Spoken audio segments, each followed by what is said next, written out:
psychology, knowing that depression is one of the most common mental illnesses, basically talking to someone, or for instance, in my future, being a psychologist and opening my own practices, if I was talking to someone who's coming in that's suffering from depression, I would first find out who they are and figure out the symptoms that they're suffering with, figure out their surroundings, and by giving them advice, I would just say first thanking them for even being bold enough to come and talk about depression. Being as though a lot of people hold it in and bottle it in because of judgmental reasons, because of the environment that they're in, and even because just thinking that they may be less than who they are, you know, because who wants to suffer from depression and why you're depressed, you know. It could be from a plethora of things, like, you know, hey, I didn't get this job, hey, I didn't get into school, hey, like, even for example, the media. A lot of people can look at the media as seeing other people that's in another level that they're in and comparing it to themselves and saying that that's not where they are, but that's where they want to be.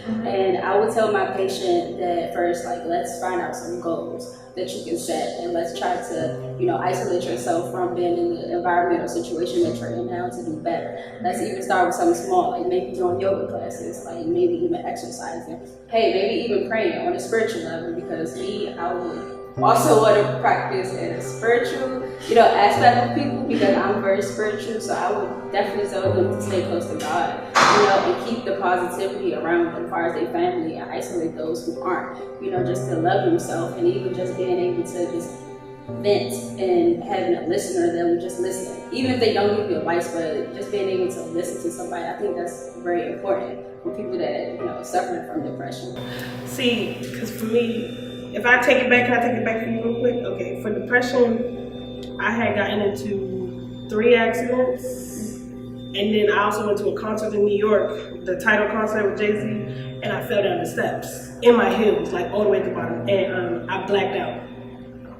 So from that into my 3 accidents, I thought I had lost my life. Each time it was like my life flashed before my eyes. So I got put in a really dark place. I thought I wasn't supposed to be here. Everything was just like, it was just like I was walking and I was living, but I wasn't here. Wow. So, and I just felt like, I was like, okay, God is probably trying to tell me something. You know, if you keep going down whatever road you're going down, you're gonna lose your life. Like, you need to get yourself together. So I started to pray a lot more.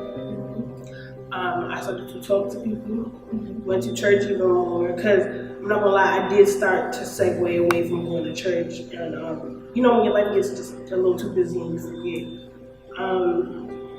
Yeah, so I started going to church a lot more. I read the Bible. I just made sure, I don't know, you gotta put yourself in a happy place in order to feel better. Because if you don't, and you're always stressing about something, you're always worried about something, you're always this, that, and the third, besides trying to make yourself happy, you only get darker and darker and darker. And you spiral down. And for me, I cried every single day. And on top of that, somebody stole my car. I almost went to prison. Because now you had the bank call in and talk about I owe $6,000 from somebody swiping my car in federal prison. Well, you know, in the Black community, we don't like to really deal with anything revolving around mental health. So, you know, depression is not a word that I ever wanted to use, but when I started feeling certain symptoms and things like that, or feeling alone, feeling like I didn't want to eat, feeling like, or even just emotional eating, like it could also work in reverse. I would look it up and I say to myself, I can't be depressed. Black people don't get depressed. Like, what the hell? Yeah. But I used to have slight depression along probably like middle school. And but you know, you're young and they're like, no, it's just a teenage thing. Like, you know, it's just kind of something that you're a teenager, like you're gonna be going through stuff. So it mainly more so hit me in college.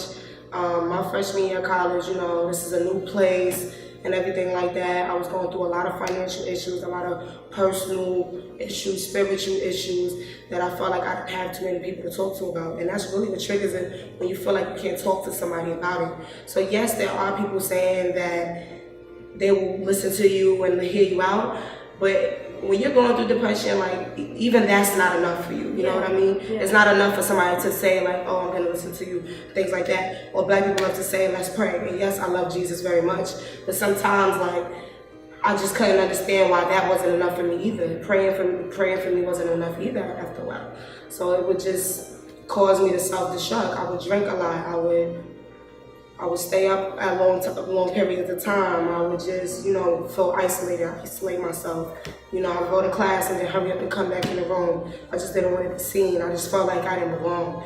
My mind was like racing. Like, I'm not gonna lie to y'all, my mind was racing. I was in bed crying, did not want to get out. I didn't eat. I lost a lot of weight. Like, I was over there trying to work out without eating just to like take my mind off of everything.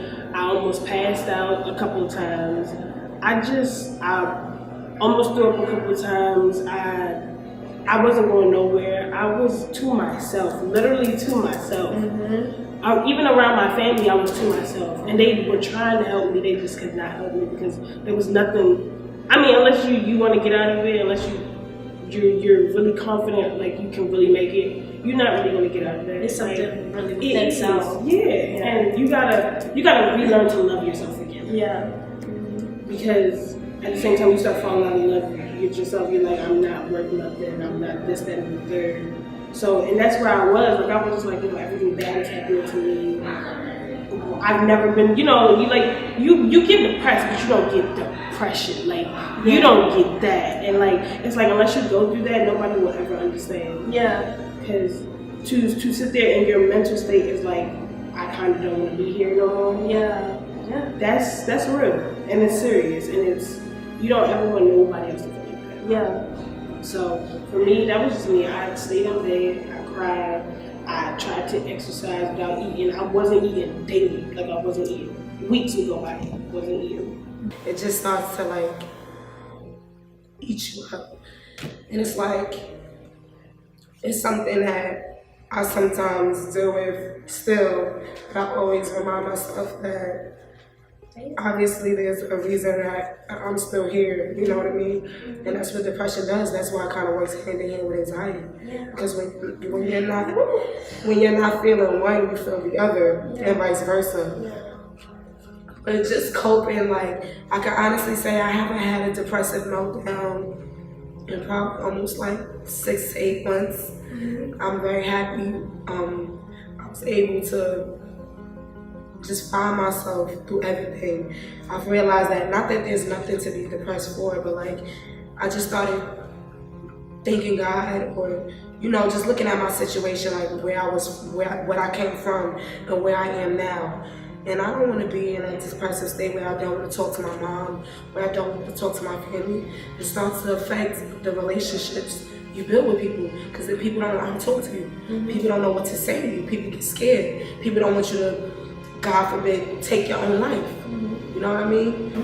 And I was just like, I was looking at myself in the mirror one day and I was like, this is not you. Like, you've never been this person. Like, you're a fun, outgoing, talk to people. Like, it was just like my whole life was just left in the past. Like, that's how it was. And I just started this whole, I don't know, like I was roaming around the world and nobody could see me. Yeah. That's how I felt. And I was just like, this is not you. You need to snap back. You really need to get yourself, because if you don't, you're gonna end up being that thing that you are now, and that's dead. And I was like, because once you feel dead inside, the last thing to go is you. Yeah. Suicidal. Yeah. And I was like, no. I'm here for a reason. If God wanted to take me after everything that happened, I would be gone. Those are multiple chances. Get yourself together. So I was like, it's time. It's time. I had to talk myself through it. I had to talk to my sisters about it. I had to talk to my friends about it, and I was just like, if y'all ever see me backtracking, I'm sorry, not cry. If y'all ever see me backtracking, pull me out and tell me, Liz, you can do it. We're here for you. Oh, it's okay. You got it. I'm sorry. It's okay. Because it was just, it's hard. It's hard. And I was just like, all right. As long as y'all can do that, as long as I know that people are here for me, because feeling lonely. I'm sorry. the feeling of loneliness while you're going through all of that, it just makes you feel like nobody cares and it's over. So the fact that they didn't make me feel lonely and I was good and I knew I was good, I was just like, I gotta just keep going, keep pushing. The support, Everything. Know that your family's behind you, know that your friends behind you, know that regardless of them, you got you. So, and you know what I mean?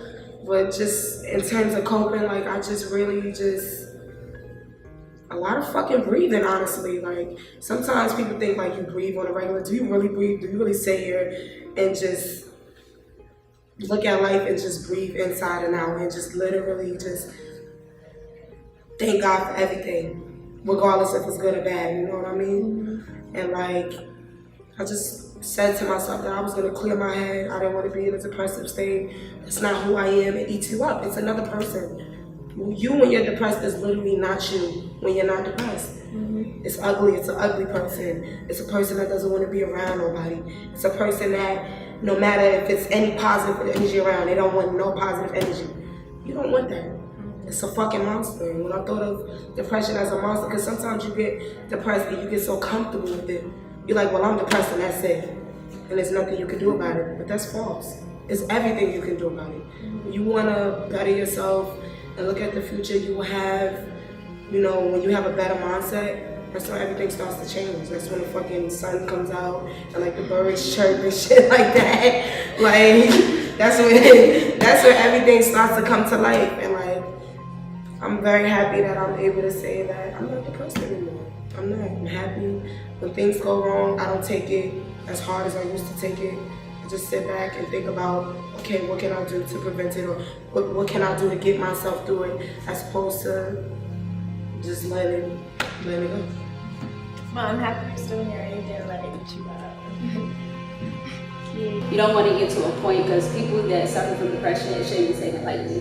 Because hey, one day you may wake up and a thought may come to your head like, you know what, I'm depressed, I shouldn't be here. So then they'll take forth what they think in their minds, and then they'll apply it to what they think they should be suicide.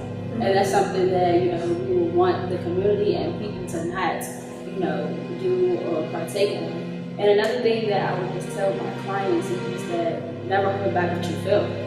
If you're feeling some type of way, I think that it should be shared. And even with their family members or those around them, don't think, oh yeah, she's depressed, or yeah, she just moved, or yeah, you just this and that. Because that moment that you could have took time out to realize that, in the same moment that you guys could have went to go get help for that. I think psychotherapy is definitely important for people. Now, I'm not gonna get into the medication part because I'm not a licensed doctor. But what I could say is that definitely talking to someone and just literally allowing someone to listen to you is important for people that's with depression, because you never know, that moment of time you could be changing or saving somebody's life.